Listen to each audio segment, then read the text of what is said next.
ada di sini. Duduk bersama di Barokan.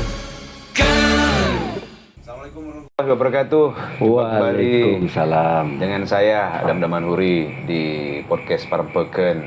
Alhamdulillah, mungkin kali ini saya sudah bukan sebagai host tamu ini, karena sudah beberapa kali saya menjadi host di episode dalam podcast Parempeken. Terima kasih pada viewers dan subscriber yang di episode kemarin kita berdiskusi secara online dengan salah seorang tokoh ulama, ketua PCNU Kabupaten Bangkalan, dan kita menembus viewer di angka 3.000 lebih. Wah, Terima kasih. Luar biasa. Terima kasih. Luar biasa. Nah, kali ini tapi jangan lupa tambah lagi subscribernya. Ya, tonton, diklik. Nah, oke. Kali ini kita akan meneruskan episode ke ranah yang bisa jadi dibilang menghubungkan antara khasanah budaya dengan bisnis. Begitu teman-teman ya. Nah, kita akan banyak membahas tentang berdiskusi dengan narasumber yang sudah 20 tahun lebih malang melintang di herbal jamu tradisional Keraton Madura Barat Bangkalan. Baik, sebelum kita berkenalan ini dengan, saya memanggilnya Om Garin. Nama lengkap beliau adalah Ganef Sobirin. Ganef Sobirin. Beliau adalah pemilik resep kuno ini di bawah naungan, apa namanya Om Garin? Namanya ini jamu payung emas Siti Fatma. Jamu Payung emas Siti Fatma. Ini jamu asli Keraton Bangkalan, Madura Barat. Ya. Baik, sebelum kita langsung ngobrol santai dengan narasumber, saya manggil Om Garin seperti biasanya, Om Garin ya. Ya, boleh, nggak apa-apa. Saya akan memberikan sedikit prolog seperti biasanya tentang jamu yang tidak hanya dimiliki oleh Madura, Bangkalan, tetapi ini merupakan warisan Nusantara. Jadi ada penjelasan bahwa jamu ini memang sebagai warisan budaya yang perlu mendapatkan perhatian serius dari semua pihak, termasuk pemerintah. Sudah turun-temurun, ya, terbukti mampu memelihara kebugaran tubuh. Tidak hanya kebugaran tubuh, tapi juga memenuhi aspek keamanan, khasiat, dan mutunya. Sehingga jamu sudah lama dikenal luas dan diminati masyarakat lintas generasi. Jadi sudah sejak dulu sampai sekarang, teman-teman. Nah, nanti kita akan diskusi bersama narasumber sekali lagi bagaimana beliau memulai usaha jamu ini. Baik, Assalamualaikum warahmatullahi wabarakatuh, Om Garin. Waalaikumsalam warahmatullahi Mas Adam. Sehat semuanya Mas Adam ya? Alhamdulillah, sehat Om Garin. Meskipun saya nanti setelah podcast mungkin akan nyoba minum jamu payung emas Siti Fatma. Oh, boleh. Nanti sehat lagi nyoba Mas. Iya. Baik Om Garin. Ini maaf ini kita diskusinya agak malam-malam ini Om Garin. Tapi moga-moga di 60 menit ke depan kita bisa berbagi dengan teman-teman podcast Parempeken, khususnya untuk khasanah obat-obatan tradisional ya Om ya, jamu yang sebenarnya memang sudah dikenal oleh seluruh dunia. Ini pasca Covid juga nih Om, menarik juga diskusi ini. Tapi sebelumnya saya akan bertanya nih, Om Garin. Tadi nama sudah disebutkan ya Om Garin ya, jamu payung emas Siti Fatma. Ini jamu apa saja Om? Sebelumnya Assalamualaikum warahmatullahi wabarakatuh. Waalaikumsalam warahmatullahi wabarakatuh. Jadi saya ucapkan terima kasih kepada podcast Parempeken yang sudah nyampe kepada tempat kami, rumah kami, ya showroom kami. Walaupun malam tetap kita layani Mas Adam. Terima kasih Om Garin. Jadi jamu ini sebetulnya Mas Adam, memang owner yang sebenarnya adalah Ibu Titi Garin. Jadi cuman memang kok masalah keluar, memang saya memang dikasih amanah untuk itu. Jadi memang Ibu Titi Garin memang Cangreng Mutura ngerem, jadi bersembunyi. Jadi di luar memang kami sesuai amanah dari para sepuh juga seperti itu. Jadi jamu ini sebetulnya sudah lama Mas Adam. Jadi generasi ketiga itu adalah Ibu Siti Fatma. Ibu Siti Fatma. Siti Fatma. Jadi sejak 1908. 08 sebetulnya. Lama. Jadi beliau dengan orang tuanya itu merangkum dari tutur para sepuh itu dikumpulin, jamu itu dikumpulin jamu, akhirnya dijadikanlah jamu itu hanya untuk konsumsi keluarga. Oh, awalnya keluarga. Ya? Jadi awalnya keluarga. Kemudian setelah tahun 66 maka jamu ini sama Siti Fatma, nenek kami itu dipasrahkan ke Ibu Sulimah untuk diteruskan. Nah, Ibu Sulimah ini keunikannya memang jamu ini dikembangkan dari resep yang ada itu dikembangkan, ya tetap jualannya pangsa pasarnya hanya untuk kalangan keluarga. Tapi kalau dulu kalangan keluarga di Bangkalan, kalau Ibu Sulimah ini lebih luas lagi. Jadi di pasar keluarga di mana keluarga ada di Jakarta, di Semarang, di Sulawesi tetap ini dikirim sama ibu itu. Jadi dengan hanya cara yang sangat sederhana. Nah, barulah tahun 2000, mulai tahun 2000 ini sedikit demi sedikit sampai tahun 2002 itu ada peralihan dari Ibu Sulimah ini ke Ibu Titi Garin, jadi ke istri saya itu. Dia yang akhirnya meneruskan jamu Payung Mas Siti Fatma ini dari yang dibungkus pakai lilin, akhirnya pakai alat bantu berupa mesin pres apa itu. Kemudian dikembangkan sampai sekarang berupa jamu itu yang pakai kapsul. Itu sepintas singkatnya seperti itu Mas Adam. Berarti bentuknya perjalanan dari tahun 2000 ini sekarang dalam UKM ya Om? Iya. UKM, ya. UKM di bawah Kabupaten Bangkalan begitu. Ya. 20 tahun ini cukup lama Om. Ya alhamdulillah lumayan. Cerita sedikit dong Om, gimana pengalamannya, kesan-kesannya selama menjadi UKM ada di Bangkalan, terutama yang tadi Om Garin cerita nih, di generasi pertama jamu ini hanya dijual di kalangan terbatas keluarga aja. Ya kan, artinya keluarga keraton ya Om. Iya, keluarga, iya. Yang kemudian di generasi kedua baru sedikit meluas karena banyak keluarga yang kemudian bisa menyebar. Tapi itu tetap keluarga. Tetap keluarga. Ya, sedangkan di tahun 2000 ini mulai dijual ke masyarakat. Wah, luar biasa ini. Jadi sebenarnya ya nanti itu ceritanya Om ya. Tapi sekarang tadi saya pengen dengar dulu nih 20 tahun pengalaman Om Garin jadi UKM jamu di Bangkalan. Jadi mengawali itu sebetulnya awalnya kami juga jadi kalau kami basicnya adalah ekonomi. Ibu Titi Garin seorang psikolog yang cuman setelah berhenti dari pekerjaan itu tahun 2000 itu memang awalnya tidak menyangka sih kalau memang akhirnya Ibu Titi Garin ini akhirnya yang mewarisi jamu asli Keraton Bangkalan ini. Ya awalnya memang pertama ya antara belief or not ya. Jadi didatangi para orang sepuh, para orang terdahulu itu lewat mimpi itu Mas Adam, lewat mimpi akhirnya dari lewat mimpi ini akhirnya bertanya kepada sepupunya yang sama-sama jamu asli keraton. Yang satunya ini perpaduan Bangkalan Sumenep yang ibunya Bapak Sulaiman waktu itu. Jadi akhirnya dari tutur itu akhirnya memang akhirnya istri saya ini yang mewarisi itu gitu loh.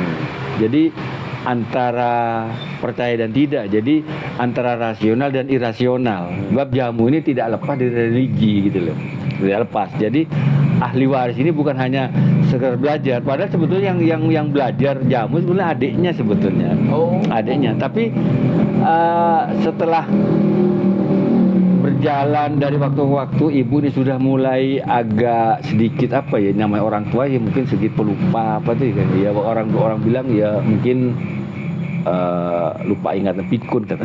Nah justru jatuhnya tuh ke Ibu Titi Garin itu. Nah, pengalaman 20 tahun ini kita ngawali pertama jamu ini dari tetap seperti semula itu yang dipelintir itu Mas Adam. Dibungkus lilin tadi itu. Iya, Seperti generasi seperti pertama. hari pertama. Nah, tapi setelah 1 tahun mulai kita kembangkan karena banyak permintaan dari konsumen setelah kita berjalan. Kita berjalannya awalnya lucu Mas Adam. Jadi kita pertama tidak lewat pameran, tapi dari pintu ke pintu seperti lagunya Ebit ini. Jadi door to door. Jadi jamu ini mulai dikemas kapsul. Saya bawa 1 koper berangkat ke Bogor dan Jakarta. Jadi memasarkan jamu door to door dari teman ke teman. Tapi kok justru di Jakarta dulu? Bagaimana ini? Ya karena pangsa pasar itu menurut cerita-ceritanya itu Jakarta Lebih cepat, menjanjikan. lebih menjanjikan daripada di Surabaya. Sehingga saya berangkat ke Jakarta. Alhamdulillah saya pikir berjalan 1 tahun, ternyata tidak. Hanya berjalan sampai 6 bulan. 6 bulan. Nah, dari 6 bulan ini alhamdulillah kita sudah mulai dikenal oleh pemerintah daerah Bangkalan. Baru dikenal setelah Baru 6 dikenal. bulan. Sebetulnya jamu ibu ini sudah dari dinas kesehatan sudah dikenal. Ibu sudah. Oh, sudah ibu. Izinnya sudah dari zamannya ibu tuh sebetulnya. Cuman mulai dilirik karena kami sudah dikemas dengan lebih bagus, lebih profesional, sudah dikemas bagus. Nah, di sini dinas pertama yang melirik kami adalah dinas koperasi waktu itu. Dinas koperasi. Kemudian baru dinas Disperindak. Masih dinas perindustrian dan perdagangan. Nah, dari dinas koperasi ini Itu tahun berapa, Om? itu tahun 2006. 2006. Dari pertama itu? Iya, 2006. Justru 6 Iya, tahun. iya, 6 tahun. Jadi setelah selesai itu kita tetap berjualan ya tetap seperti itu. Jadi kita ada acara keluarga di Semarang misalnya, ada pertemuan orang-orang Madura di sana, teman-teman alumni saya waktu di Malang, saya datang. Setiap ada kegiatan acara pertemuan, saya selalu datang. Semata-mata hanya untuk memasarkan dan memperkenalkan jamu ini gitu loh. Jadi 4 tahun itu dari tahun 2002 sampai 2006 itu 4 tahun itu saya jalan hampir menjelajah Pulau Jawa. Jadi teman saya kan banyak waktu saya kuliah di Malang. Teman-teman nggak dari Probolinggo, di Probolinggo ada acara, saya dari Uni, keluarga, saya datang. Awalnya seperti itu. Nah, setelah kita dikenal oleh dinas koperasi, pertama kali kita pameran. Ini saya berterima kasih sekali sama dinas koperasi waktu itu.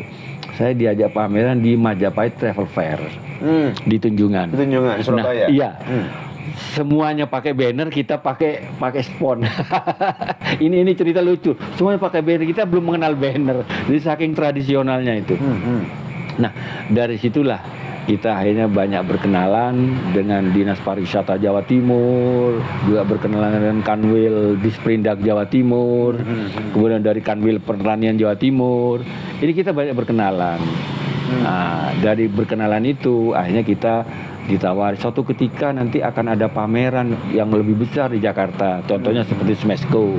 Nah, pameran akbar pertama yang kita ikuti itu adalah pameran Smesco yang diadakan oleh Kementerian Koperasi Di Jakarta. di Jakarta. Nah, kita ini ikut Di tahun yang sama, 2006. di tahun ya 2006 itu. Cepat ya berarti. Ya. Nah, di sana itu kita bergabung dengan Pesona Batik waktu itu. Pesona Batik. Nah, jadi satu stand itu ditempati batik dan jamu.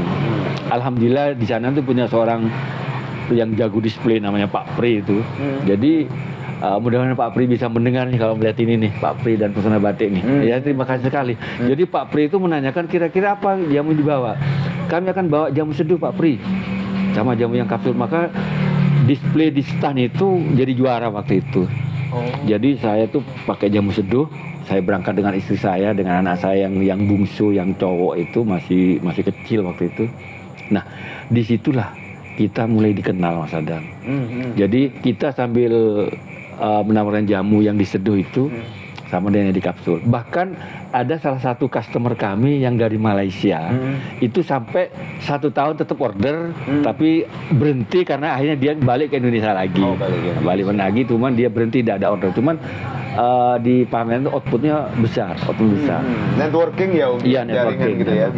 Nah, di pameran itu akhirnya kita dikenal oleh kalangan kementerian. Akhirnya saya diperkenalkan dengan dari Kementerian Perindustrian dan Perdagangan. Waktu itu ada namanya Pak Joni, apa itu. Kalau dari Kementerian Koperasi Pak Hartono, memang orang-orang yang memang menangani pameran nasional gitu loh.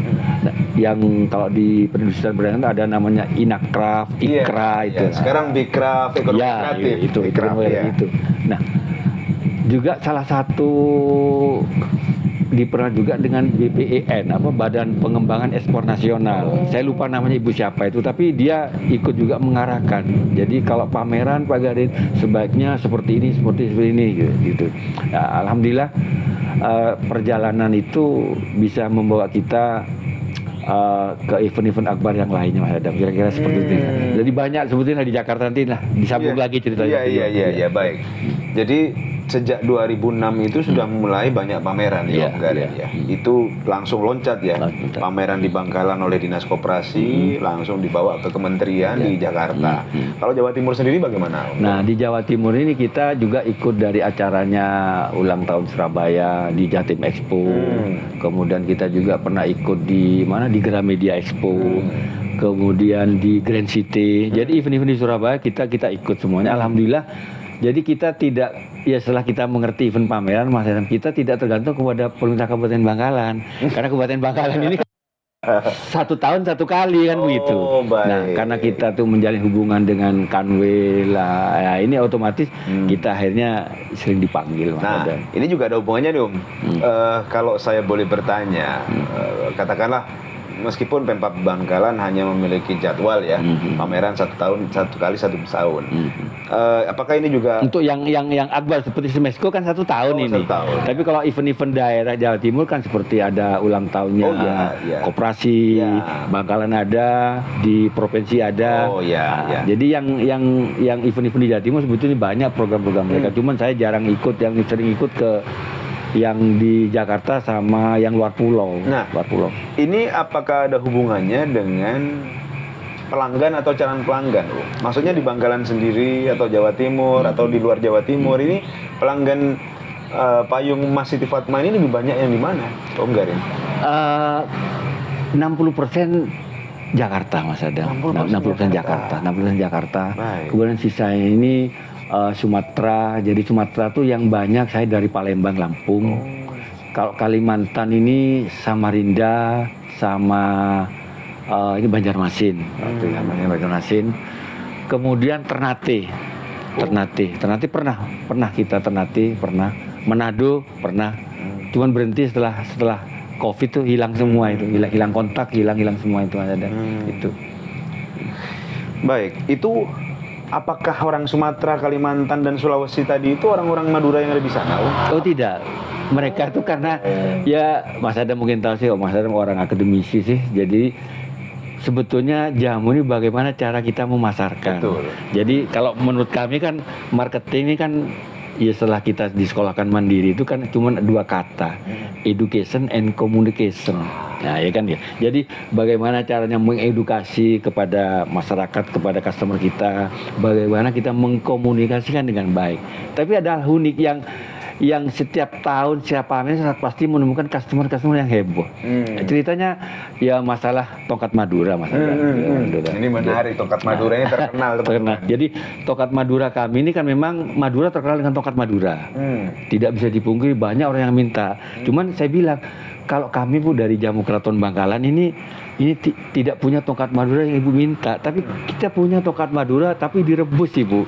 Direbus jadi kayak model yang spas-pas sekarang itu. Jadi namanya rendam herbal. Diuap. Jadi nah setelah diuap itu kemudian airnya dicebokkan, kemudian yang bungkus putih dikompreskan. Nah karena yang bikin lucu begini, Ibu mohon maaf Ibu, kami dari Keraton Bangkalan ini kan ada adat, ada budaya, ada etika, ini yang kita jaga.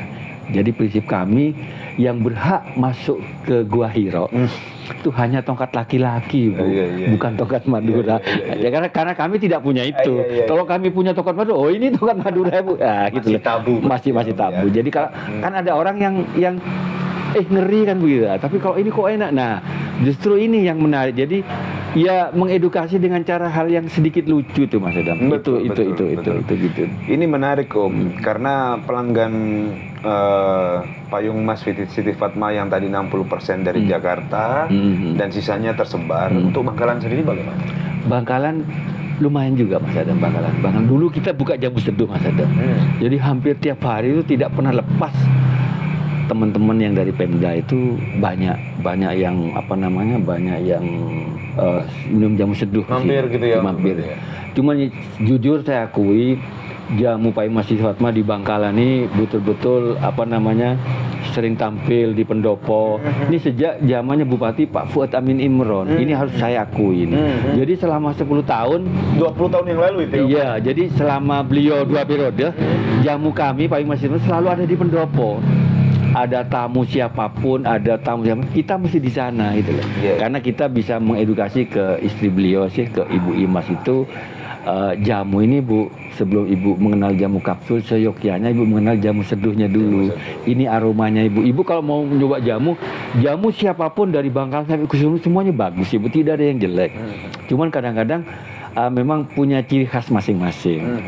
Barangkali kalau Ibu mau nyoba sebelum minum kapsul, kata istri saya, seyogyanya Ibu nyoba yang jamu seduh. Jamu seduh rasanya bagaimana? Juga jamu ini kan memang kita belum masuk ke BP POM nih Mas Adam, ada kendala kan gitu kan. Jadi cara mengetahui jamu itu tidak ada kimia, saya pernah belajar dari Keraton Solo. Waktu di PRJ Jakarta malah. Jadi waktu saya bercerita, Ibu, jamu kami ini non kimia. Kimia kami hanya istighfar dan basmalah Ibu. Gitu. Nah, dia pegang mana jamunya Pak? Dia diambil 1 sendok, taruh di tangannya, diginikan. Dipegang gini Mas Adam. Nah, seakan-akan panggil begini Mas Adam. Nah, subhanallah, ini ke putrinya. Ini jamu Keraton Bangkalan, ini non kimia ini. Langsung, masa Ibu? Iya ini. Terus dia makan ya. Dicicipi Mas Adam. Betul lah. Siapa yang ngeracik ini Bapak? Istri saya Ibu Titi. Saya ini memang sebagai suami yang memang dapat amanah, urusan keluar memang bagian kami, Ibu, bagian kami. Jadi urusan di dalam memang istri saya. Bagi tugas. Bagi tugas itu, Ya. bagi tugas itu. Om Garin, saya tadi mendengar bahwa dulu sempat dibuka seduh, jamu seduh. Sekarang tidak.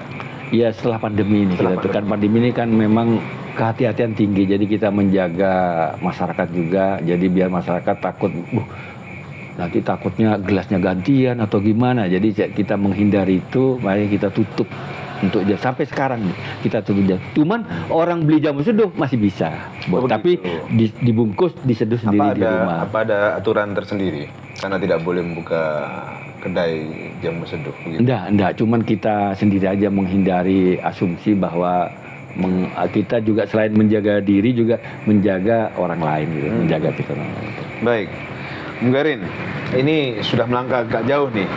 Karena tadi juga kami dengar bahwa ambil minum kami boleh nih ya? Iya. Ini teman-teman, ini kopi yang memang diracik oleh ini. Iya, Om Garin. Kopi campur poka ini, ya, teman-teman. Oh iya, Om Garin. Campur poka ini. Ada, kita punya poka juga. Poka ini luar biasa ini. Poka ini dikenal sebagai penghangat badan. Minuman herbalnya Bangkalan. Minuman keraton juga sebetulnya. Keraton juga ya? Iya, keraton juga. Ini enak ini Om.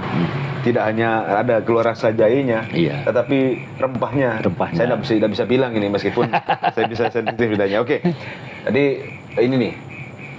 Menariknya bahwa perjalanan selama 20 tahun lebih dan jamu Payung Mas Siti Fatma selalu menjadi display di pendopo Bangkalan, terutama pada waktu zamannya Pak Fuad, zamannya almarhum Bupati Fuad Amin Imron ya.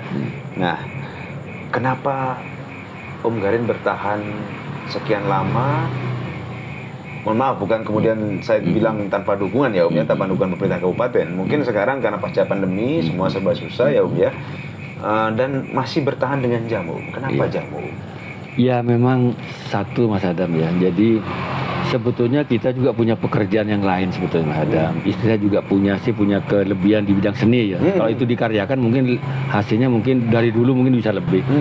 Cuman satu, amanah Mas Adam.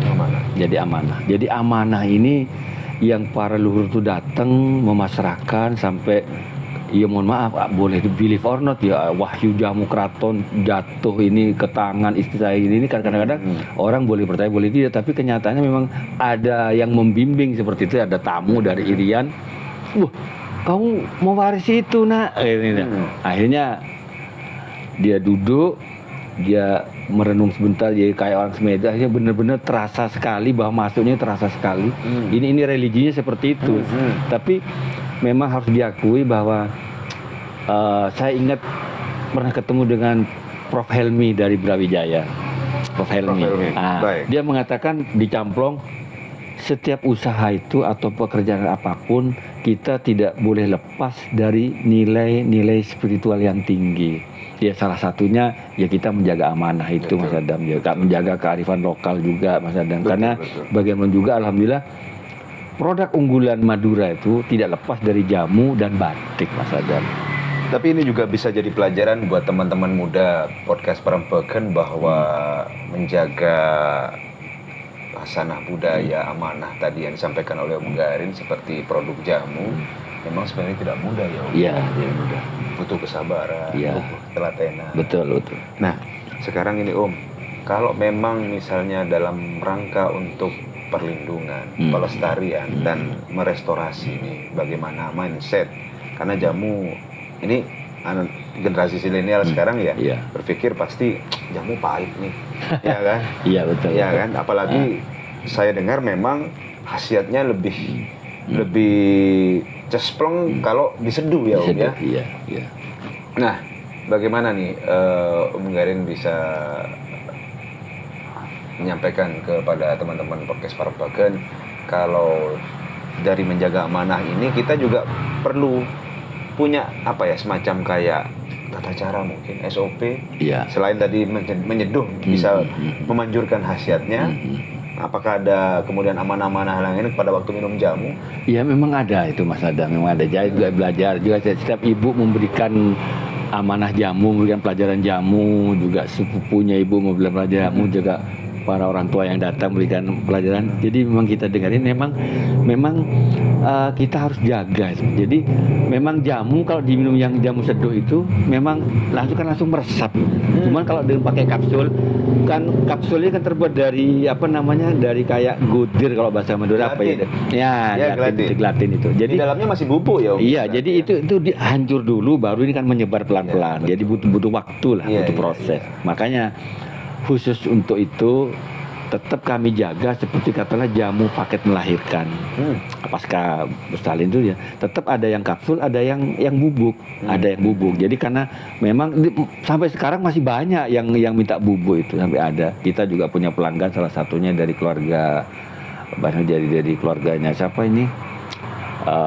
Kesubel, dari keluarga Kekepang ini juga sampai ya, keluarga juga dari pondok misalnya di Modung sampai ke situ Bondo dari keluarga para ulama ini banyak yang sering minta jamu seperti itu, minta kapsul, minta bubuk. Kenapa? Karena bubuk ini memang kadang-kadang orang yang tidak suka rasa, satu-satunya cara ya di kapsul gitu Mas Adam. Cuman ada satu hal Mas Adam, orang minum jamu ini seyogyanya adep ke timur ya, jadi ngadep ke timur kadang-kadang menjawab matahari terbit atau gimana, terus kakinya diinjak rapet, diinjak jempolnya diinjak diinjak, jadi sambil minum jamu. Tata caranya ada ya. Jadi biar biar kembali sakral gitu, seperti itu. Biar sakral. Om, ini tadi sudah tata cara, ada SOP. Kalau kita bicara tentang kualitas dari amanah yang Om Garin jaga dari generasi pertama sampai generasi ketiga, itu tidak berubah kualitasnya Om ya. Dan ini bahan bakunya jamu yang dijual atau diolah oleh Payung Mas Siti Fatma ini kan 100% dari organik herbal ya Om? Iya, herbal. Jadi itu bahan bakunya itu bisa didapat di Madura? Bisa. Tapi juga ada bahan baku yang dari tanah Jawa juga ada. Ada. Karena memang kita harus menjaga itu Mas Adam. Karena bahan baku itu memang harus dicuci bersih sekali. Kalau kita mau dirajang harus dicuci bersih. Sudah pakai mesin Om ngolahnya? Iya, pakai mesin. Nggak mungkin pakai ini ditumbuk kan sudah Capek kalau ditumbuk ya? berapa lama. Kalau sekali ngeracik ya kalau cuman 1 on enggak apa-apa ditumbuk. Ini bisa sampai 10 kilo. Spill dikit dong Om, ada berapa mesin yang Om Garin miliki nih untuk pengolahan jamu? Kalau mesin penggiling kita boleh dibilang hampir rata-rata pelaku usaha jamu, saudara-saudara yang lain ini Nah, sudah punya. ini biasanya gilingnya langsung di tempat penggilingan jamu. Oh, Ada baik. jamu. Jadi Nggak giling sendiri ya? tidak giling sendiri karena memang mungkin mesinnya berisik mungkin ya. Kecuali kita sebetulnya minta bantuan sih kepada pemerintah untuk mesin itu. Cuman kita pernah dapat dari Disperindak waktu itu, cuman kita minta spek yang berapa PK yang gede itu, cuman dapatnya yang kecil sehingga kayak bukan giling jamu jadi giling kopi jadi. Tapi kalau cuman Jemput sedikit ya konsumsi pribadi ya mungkin bisa. Kalau cuma 1 kilo maksimal enggak apa-apa. Tapi kalau jumlahnya sampai 10 resep tuh bisa banyak, bisa sampai 10 kilo Mas ada. Itu kapan selesainya kan begitu. Jadi masih belum punya mesin penggiling sendiri? Belum. Kalau mesin pemanas? Belum pemanas kita punya Mas ada. Punya ya? Ya, jadi kalau untuk ngepres kita ada. Ya, bukan kemasan dong. Ini kan diproses bahan baku, pengolahan bahan baku itu kan Oh, maksudnya tempat Pengering. pengering. Ini kita pakai mengandalkan matahari. matahari. Ini paling susah kalau musim hujan ya Om Garin. Ya itu, jadi memang kita harus punya itu, Mas. Iya, Kita harus punya. Jadi biarpun hujan, jadi tetap terjaga. terjaga. Itu, Dan Mas. produksi masih tetap bisa Tetap berjalan. berjalan, iya. Berarti masih belum ada mesin yang kemudian bisa mengatasi untuk penyediaan bahan baku sendiri ya Om ya? Belum ya? punya, belum ada. Kalau bahan baku sendiri yang tadi didapat tanah Jawa, tidak ada yang salah satu dari bahan baku itu Om Garin nanam sendiri? Ya dulu pernah nanam, dulu pernah nanam. Jadi tempat kita sewa dulu, sewa. Cuman ya karena keterbatasan waktu dan tenaga ini, karena saya tinggal pameran, akhirnya kita cuma 1 tahun aja seperti itu, 1 tahun aja. Jadi Om Garin sendiri sering keluar untuk Iya, pameran? kecuali ada bantuan Haidam. Ah. Wah, kita bisa beli lahan sendiri, lain ini. lagi. ya guys ya. Ini kalau pemerintah pusat dengar ini, wah ini ada yang menjaga Wah, ini amanah. siap. Insya Allah begitu Om siap. Garin. Ini kan doa kita ya. Betul. Ya, bismillah. Mudah-mudahan dijabah ini. Amin Om Garin. Oke, baik. Tapi kalau ada kesempatan ingin nanam sendiri, punya lahan, kemudian terjaga ya Om ya, kualitasnya ya. Terjaga, lebih terjaga lagi ya. Karena nanti di situ juga kita harus punya sumber air untuk sekarang dicuci di tempat, bahkan dirajang di lokasi itu sehingga kan fresh betul. Ya, organik fresh ya. Betul. Jadi mungkin bisa kualitasnya lebih manjur ya Om ya. Lebih bagus ya. Lebih bagus. Karena akhirnya jadi setiap kebutuhan kita itu kan tinggal ngambil, itu untuk produksi minggu depan. Maka minggu ini kita harus panen dulu, kemudian dirajang. Nah, terlalu kering banget, sampai kalau kering banget kan dipegang jadi hancur. Jadi ada batas maksimal. Nah, kita sebetulnya kalau ada kadar air kalau kita ada alat itu lebih canggih lagi. Iya.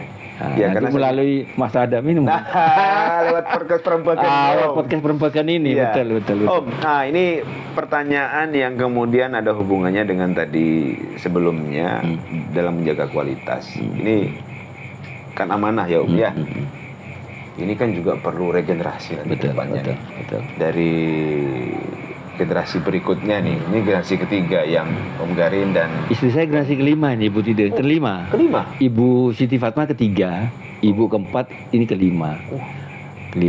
Jadi ceritanya nenek tuh begitu dulu. Jadi saya ini dulu dari dari ibu.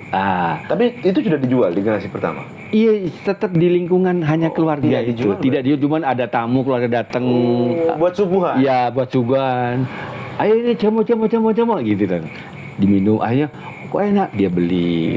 Jadi memang penghidupannya dulu nenek itu dari itu, salah satunya itu. Karena memang tidak ada pekerjaan, memang ceritanya nenek itu memang dari neneknya, dari Siti Fatma punya nenek, ya itu yang dia tahu gitu loh. Nah, akhirnya diteruskan. Itu akhirnya sekarang ini yang generasi kelima dia. Generasi 6 siapa Om? Generasi ke-6 ini ya maunya kita nih lewat pasaran, lewat perempegan ini. Jadi mungkin kalau ada founder ini yang bisa mengangkat jamu ini kan tinggal ngeracik, ada pasarnya, ada yang mau bagian pemasaran, ada itu kan berarti lebih bagus lagi. memungkinkan kalau misalnya nanti jamu payung emas Siti Fatma lewat Om Garin ini melangkah ke regenerasi lewat pintu pendidikan. Bisa, Bisa ya? bisa. Artinya Bisa. bisa jadi tongkat estafet ini nanti juga diajarkan kepada halayak yang mau menekuni ya. Bisa. Karena bisa. kami juga tahu nih di beberapa universitas yang ada di Jawa Timur itu ada yang kemudian akan lebih teman-teman akademisi dan juga murid-muridnya menekuni jamu herbal sampai sekarang mungkin alumni-alumni itu juga usahanya spa gitu, spa herbal. Spa herbal ya. Nah, Karin juga pernah buka spa ya? Pernah. Sekarang Sebelum pandemi spa kita tuh ramai Mas Adam. Tapi setelah pandemi ini wah, kita judulnya berhenti. bahkan pandemi ya, Om, ya. Gara-gara jadi pandemi ya. Semua ini ujian Mas, tapi tidak Oh, iya, apa-apa. iya. Jadi setelah pandemi 3 tahun itu katanya kita buka hanya untuk khusus spa Kemanten. Nah, Tapi melayani teman-teman. Iya, Kemanten ini dikerjakan oleh Ibu Titik sendiri, oleh saya sendiri. Sendirian nih. Iya, sendiri kerja sendiri. Kadang kalau sampai yang manten ini ada 2 orang satu hari, maka dia karyawan yang lama tadi itu dipanggil. Dipanggil kita kasih insentif selama 1 hari itu aja. Tapi kalau cuma 1 orang dikerjakan sendiri. Biasanya bulan-bulan apa ini Om ramai? Ini mulai ada yang order untuk paket spa Kemanten ada mulai ini ya lumayan ya Mas. Tidak seperti dulu Madam, dulu 1 hari bisa 3 sampai 5 orang. Tapi biasanya memang kalau Kemanten ini kan sebuah seremoni yang sakral ya Om ya. Memang butuh prosesi yang panjang ya. Di Madura juga punya kan begitu Om ya. Punya. Dan ada. saya pikir kalau memang orang-orang Madura khususnya Bangkalan itu mengenal bahwa ini ada perlakuan khusus untuk para saya jadi laki-laki jadi iri nih Om. Tidak ada jamu. Memang di jamu Kemanten itu sebetulnya kan ada Mas ada yang namanya jamu godok Kemanten. Ini kadang-kadang ya kadang-kadang kita butuh sekarang kondisi seperti ini ya. Sebelumnya kita kan tidak pernah ngecer jamu Kemanten ini satu paket. Jadi memang ada namanya jamu godok Kemanten dan jamu Kemanten. Lah, godok Kemanten dan jamu Kemanten kalau diminum, dikonsumsi nih Mas Adam. Ini bagi yang perempuan ini tidak keluar keringat Mas Adam waktu dirias itu loh. Tidak berkeringat, bahkan dimakan sambal pun tidak berkeringat. Nah, ini kelebihan dari jamu godok dan jamu Kemanten. Jadi satu nih jamu bisa diseduh, bisa kapsul. Kalau godok memang digodok, direbus nih Mas Adam. Jadi memang tidak berkeringat. Lah itu kelebihannya di situ. Tapi mungkin kalau tidak berkeringat itu untuk menjaga riasan ya. Ya, biar tidak tidak gerah atau risih yang manten itu gitu. Lagi-lagi Om itu kan khusus wanita ya. Ya, laki-laki yang manten dijamin sehat laki Mas. Tapi juga ada ya Om ya. Ada. Jamu-jamu khusus laki-laki ya. Iya. Kita kasih nama cuma 1 Mas. Sehat laki-laki. Sehat laki-laki itu bukan aja. Jamu kuat ya Om. Ya? Karena prinsip kita itu sehat laki itu 1 memperlancar peredaran darah, pinggang supaya tidak cepat capek, dan sperma itu kualitasnya jadi bagus. Ini holistik ini. Iya. Jadi tidak cuman jual brand kuat lelaki gitu ya. Sebenarnya kuat itu relatif Mas Adam. Sebenarnya tergantung kepada anatomi tubuh masing-masing Mas Adam. Tergantung. Jadi kuat belum tentu sehat sudah pasti kuat. Begitu ya.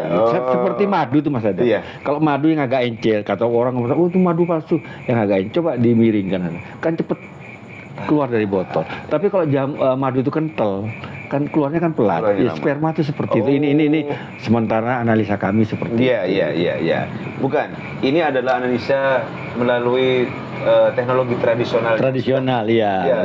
5 generasi dipegang. Iya. Kalau spermanya bagus kan keluarnya kan pelan. Iya. Sesuai durasi Mas. Iya. Timingnya pas itu. Baik, ini luar biasa ini obrolan kita malam ini nih. Jadi Om Garin sebenarnya bersedia untuk kemudian nanti jamu ini diestafetkan lewat dunia pendidikan ya Om Garin ya. Karena memang tapi putra putri kira-kira ada yang meneruskan tidak nih Om? Semoga ada ya Om. Ada. Makanya yang satu kan sudah bekerja ya di BNI kantor pusat Jakarta ya. Wah, di BNI nih moga-moga ada petinggi BNI mendengarkan ini. Iya, di BNI Jenderal Sudirman. Di lantai 17 itu. Nah, ini sebetulnya dia juga mampu meneruskan, cuma karena kesibukannya dia masih belum tertarik. Bahkan dia coba cari founder, wah, jadi bisa bekerja sama, resep tidak hilang, tapi jamu bisa diproduksi sehingga nanti bagian pemasaran, bagian ini semua ada, jadi ada bagi hasil atau gimana sehingga jamu tetap bertahan walaupun kami sibuk karena kami ini ada dengan Ibu Titi Garin punya putra 2, jadi tak cewek sama cowok. Yang cowok masih kuliah di UTM ya di sisi sastra Inggris. Ini pun juga ke jamu juga pinter juga sebetulnya. Cuman dengan kesibukan dia bagaimana caranya? Wah, kalau begitu nanti tanya Mas Adam nah, gitu. Mas Adam ini bisa ini cari jalan keluarnya gitu. Mungkin lewat podcast perempuan ini gitu loh. Amin. Mungkin nanti kita bantu tidak meramu jamu tapi meramu bagaimana melindungi, melestarikan dan itu, juga merestorasi betul. merestorasi mindset masyarakat Indonesia, Nusantara terutama Madura Bangkalan. Pentingnya mengkonsumsi jamu. Iya. Sebetulnya Mas Adam, jamu kita sebetulnya sudah pernah masuk ke Cina, Mas Adam. Oh. Ke Malaysia. Oh. Bahkan dibawa oleh salah satu orang yang memang punya distributor tunggal gitu ya, Pak. Kalau tidak salah namanya Pak Afnan mungkin ya. Dia punya kolega, memang ada Mister siapa itu yang memang dia tuh distributor tunggal. Dia membeli jamu Galan Rapet karena mohon maaf ini. Jadi di Cina itu memang perempuannya agak beda dengan di Indonesia ya. Sehingga dicoba 50 botol itu langsung malam itu dibagikan kepada teman-teman perempuan, kenal-kenalan dibagikan, dicoba. Ternyata pengaruhnya luar biasa, Mas Adam. Nah, sehingga dia tertarik untuk membuat pabrik itu di Cina. Cuman wah, kalau di Cina Pak saya kesulitan riwa-riwinya.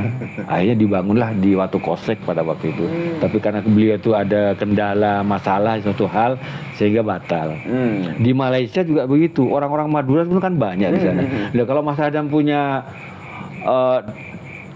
petinggi-petinggi di sana yang muda, wah ini luar biasa. Lewat ini lewat diskusi ini podcast perempuan. Sama tahu banyak orang-orang Madura yang ada tinggal di Malaysia dan tahu sebenarnya bahwa yang menjaga amanah untuk jamu tradisional loh Keraton Bangkalan itu adalah Payung Mas Siti Fatma. Nanti kita bisa kontak kami untuk boleh minta kontak Om Garin. Resepnya gitu ya? tuh memang resepnya harus kita jaga tuh. Resep kuno harus kita jaga. Kalau jamu ini sebetulnya dari barat sampai ke timur mungkin Sehat Laki, Galan Rapet atau apapun mungkin itu semua resepnya sama, Mas Adam. Cuman ada hal-hal tertentu kami tetap menjaga resep-resep yang kuno tetap kita jaga, sehingga ya itulah kualitas jangan sampai kurang. Jadi dari ibu berpesan, nenek berpesan ke istri saya itu jangan sampai mengurangi apa yang sudah tertulis begitu. Satu dua hal tadi itu merupakan signifikansi ya Om ya. Bisa dibilang itulah paten amanah yang dijaga oleh Om Garin. Saya bertahan sampai sekarang itu mungkin itu Mas Adam. Jadi kita menjaga amanah itu akhirnya ya tetap walaupun dengan sekarang setelah pandemi kondisi bukan jatuh tapi memang kayak orang terjun itu. Tapi alhamdulillah kita tetap bertahan, namanya rezeki semua ada di Om. tangan Allah. Alhamdulillah ini Om. Om tadi kita sudah ngomong tentang kesediaan Om Garin ke pendidikan. Nah, moga-moga nanti ada regenerasi dan regenerasi ini bisa lebih dikemas dan di manage ya. Terorganisir dengan baik. Sehingga nanti bisa mengembangkan, dalam artian mengembangkan itu ke arah yang memang diharapkan. Kadang-kadang pengembangan ini tiba-tiba salah arah gitu loh. Nah, harapan ke depan tentang tadi itu bagaimana Om Garin menjaga amanah, terus kemudian mindset orang-orang tentang jamu, lalu kemudian regenerasi dan juga pemerintah sendiri. Tadi Om juga menyinggung tentang BP POM. Kita tahu bahwa bukan tidak mungkin ya, tapi sulit memang kalau jamu ini tidak diuji laboratorium kan. Sehingga ya kita tahu bahwa bagaimana reaksi molekulernya ya misalnya gitu. Itu yang memang sampai sekarang memang kurang lebih menjadi diskusi yang cukup pelik ya. Nah, harapan Om Garin bagaimana Om tentang bagaimana kita ini bisa melestarikan, melindungi, merestasi mindset masyarakat dan pemerintah tentang jamu tradisional? Ya pertama ini Mas Adam ya, satu memang kita pertama ya kembali ke amanah tadi, kita menjaga keutuhan dari kearifan lokal ini harus kita jaga, memang resep ini harus kita jaga Mas Adam, kita jaga kalau bisa sampai ke anak cucu ya kita jaga. Cuman sekarang ini kita mulai membuka diri mungkin Mas Adam ini sudah lebih banyak pengalaman. Kita tuh ingin keluar Mas Adam. Go internasional juga. Iya, jadi ini harus ada wadah yang mewadai atau founder atau apapun lah bentuknya melalui program Ya, ini. amin. Ini kita bisa akhirnya bekerja bersama, tapi kearifan lokal kami, resep kami tidak hilang. Nah, kita bisa tetap jaga, tidak kemana-mana, tapi kita akhirnya berbagi rezeki Mas Adam. Nah, ini yang harapan kami ke sana. Kalau masalah BPOM ini mungkin melalui perempuan ini Mas Adam bisa membantu kita. Lah sebetulnya peranan pemerintah daerah itu Mas Adam, dari dinas kesehatan, kemudian dari dinas koperasi perdagangan, semuanya banyak membantu seluruh UKM yang ada di Bangkalan Mas Adam. Jadi kalau mereka mau usaha baru, bahkan yang sudah berusaha ingin dengan kemasan yang lebih bagus, itu memang tersedia sebenarnya di pemerintah Mas Adam. Jadi kalau seperti di Trosobo, sudah cukup mendukung, di Trosobo itu ada miliknya Disperindak waktu itu. Itu waktu itu namanya kan masih punya Disperindak ya, Dinas Perindustrian dan Perdagangan masih gabung. Itu ada di sana, ada desainnya, mencetaknya di sana ada. Jadi seluruh fasilitas sebetulnya pemerintah itu, apalagi sekarang bisa online apa itu udah izin semuanya sudah lengkap kok sekarang ini. Tinggal sekarang ini melalui proses perkembangan barangkali generasi muda ini yang mau berusaha jangan pernah takut. Harus berani action, berani memulai. Karena pemerintah membuka diri usaha apapun, bukan hanya jamu Mas Adam. Saya berterima kasih, bukan pemerintah tinggal dia, tapi sebetulnya pemerintah membantu. Cuman kadang-kadang ya believe or not sih, ada memang yang betul-betul membantu 100%, ada yang setengah-setengah, itu tergantung case masing-masing. Iya. Harapan lain Harapan lain amanah terjaga, resep-resep terlestarikan, terus terhubung dengan program-program pemerintah lebih lengkap secara informatif gitu ya Om ya. Harapan lain kira-kira apa nih? Ya harapan lain yang paling sangat dikepingin dari dulu itu ada founder Mas Adam. Go internasional. Go internasional. Ini luar biasa ini. Nanti Luar coba kita biasa ini. subtitlekan dalam bahasa asing misalnya seperti bahasa Inggris. Siapa tahu nanti viewers kita dan subscriber kita nambah karena kita berbicara tentang khasanah. Ya, khasanah herbal Nusantara, yaitu jamu, khususnya jamu Madura yang sebenarnya dari dulu sudah terkenal ya. Dari dulu sudah terkenal. Iya, jamu Madura, iya. Apa itu Om yang Om dulu selalu ceritakan, bahkan di salah satu iklan TV swasta itu ada yang jamu Madura gitu. Dulu pada waktu RCTI muncul pertama kali, ada iklannya siapa tuh, kayak Herman Felani siapa itu kan waktu iklannya lewat waktu mau masuk kamar, jangan lupa ramuan Madura. Ramuan Madura. Gitu. Jadi sudah terkenal dari dulu sih. Batik juga. Iya. Sama. Batik seluruh Nusantara juga punya ya Om ya, khususnya Jawa Timur. Jamu ini terutama daerah-daerah yang punya keraton ya Om. Iya. Karena tadi teman-teman menurut narasumber kita bahkan dari generasi pertama sampai generasi ketiga, jamu ini hanya dijual di kalangan keluarga terbatas sekali. Generasi kelima dari Ibu Titi Garin ini baru melebar, dan harus diakui ini Mas Adam, di Bangkalan sampai Sumeneb itu bukan hanya di perkotaan, di pedesaan, di mana banyak orang yang meramu jamu Mas Adam, dari warisan leluhur mereka. Jadi sebetulnya di Madura tuh banyak pelaku usaha jamu Mas Adam. Banyak pelaku usaha. Ada yang terdata, ada yang tidak terdata, tapi mereka uniknya punya pangsa pasar sendiri. Ini kehebatan Madura Mas Adam. Jadi meskipun tidak semuanya, mohon maaf, itu terjamin bahwa itu resep warisan ya. Iya, itu wallahualam. Jadi memang di Madura ini banyak Mas Adam. Dari Bangkalan ke utara, Bangkalan ke timur tuh banyak Mas Adam. Karena sejatinya bahan-bahan yang memang hampir 100% diambil dari rempah itu kan memang berkhasiat untuk tubuh ya. Iya, salah satu contohnya jahe Mas Adam. Oh iya, jahe. Jahe Madura kan kalau di Jawa kan jahe gajah. Jahe Madura namanya jahe prit. Kecil itu Mas. Itu memang pedasnya luar biasa itu. Yang bisa menyanyi jahe prit cuma jahe merah. Oh, pedasnya. Pedasnya, Pedasannya iya. cuma jahe merah. Tapi ada lagi sekarang saya muncul dari salah satu pelanggan juga, saya sering ke sana itu, ada jahe ditemukan di daerah Sulawesi, jahe putih namanya, tapi pedasnya bisa menyaingi jahe merah itu. Itu memang tumbuhnya di pegunungan katanya gitu. Nah, jadi kalau saya bikin jamu sehat lelaki, saya ngambil tambahan, makanya jamunya tidak hanya terdiri dari bahan Madura aja. Saya untuk jahenya saya ngambil yang dari Sulawesi itu. Saya punya sumber untuk itu. Sumber untuk itu. Jahe merah di Madura sedikit, yang banyak Kalimantan. Oh, Kalimantan. baik. Bukan berarti tidak ada di Madura, ada.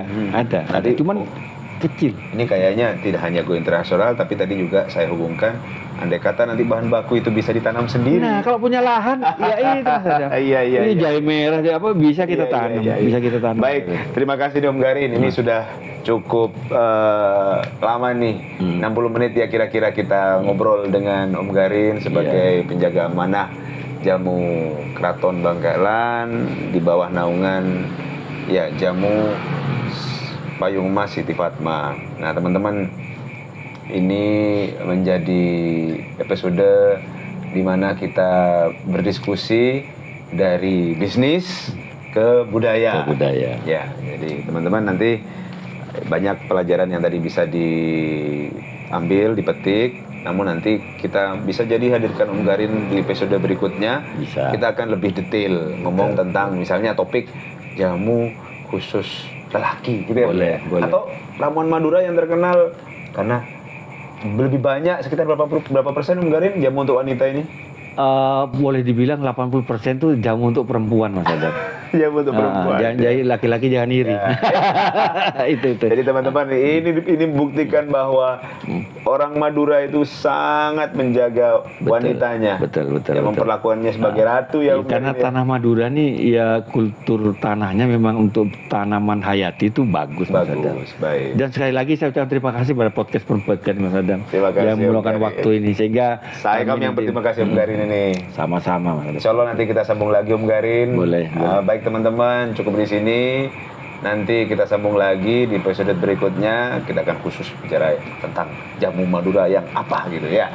Baik, sampai jumpa. Wassalamualaikum warahmatullahi wabarakatuh.